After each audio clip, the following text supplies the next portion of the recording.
দর্শক, আমরা এখন আছি ভিতরে, আর আপনাদেরকে দেখানোর চেষ্টা করছি একটা ট্রাক আপনারা দেখতে পাচ্ছেন আমাদের সামনে।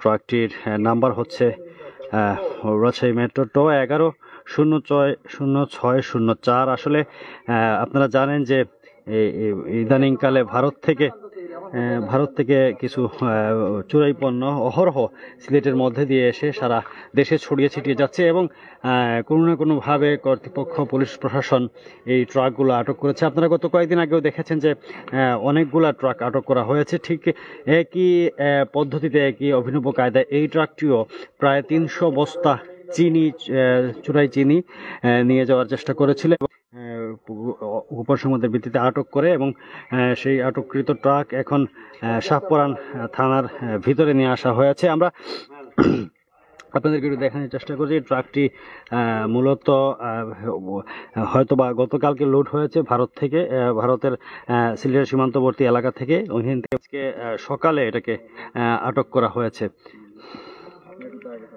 এই চিনি যারা আটক করেছেন, যে পুলিশ কর্মকর্তা আটক করেছেন, আমরা তার সাথে কথা বলবো এবং বিস্তারিত শুনবো যে আসলে এই চিনি ট্রাক ভর্তি চিনি তারা কিভাবে আটক করেছেন, কিভাবে সংবাদ পেয়েছেন, বা থাকুন আর আমাদের এই লাইভটিকে শেয়ার করে ছড়িয়ে দিন, সবাইকে দেখার সুযোগ করে দিন। আসলে এই ভারতীয় পণ্য, অবৈধ পণ্য, চোরাই পণ্য বন্ধের জন্য পুলিশ প্রশাসন তথা শাহপরান থানা এবং শাহপরান তদন্ত কেন্দ্র সব পুলিশজন আসলে খুবই তৎপর।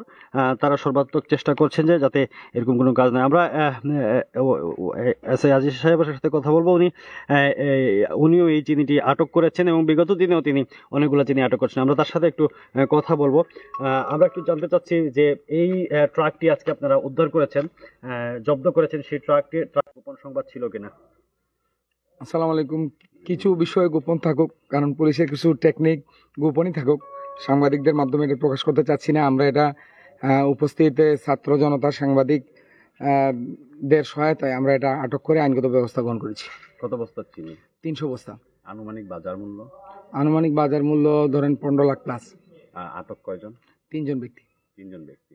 আসলে এরকম তো অহরহ চিনির গাড়ি এই রুটে যাওয়া আসা করে, এবং কি আপনাদের যখন পেট্রোল থাকে হয়তো 2-1টা গাড়ি ধরা সম্ভব হয়, কি 4-5টা গাড়ি ধরা সম্ভব হয়। এরকম যদি পেট্রোলিংটা থাকে হয়তো সেই যে ভারতীয় যে পণ্যগুলা হয়তো সেগুলা শুল্ক ফাঁকি দিয়ে বের হবে না। আসলে এই বিষয়টা নিয়ে দুটি কি বলবেন? এখন আমরা এই পণ্যগুলা আসতেছে কোথা থেকে? আপনি জানেন জয়ন্তা থানার হরিপুর সীমান্ত থেকে আরো কয়েকটা থানা আছে, আরো কয়েকটা সংস্থা আছে। আমরা শাহপরান থানা পুলিশ আমরা কাজ করতেছি। আমরাই তো সর্বোচ্চ বেশি গাড়ি ধরছি। এখন শুধু এককভাবে দায়িত্ব পালন করলে হবে না, আপনারাও দায়িত্ব পালন করতে হবে, অন্যান্য যে সংস্থাগুলো আছে তারাও দায়িত্ব পালন করতে হবে।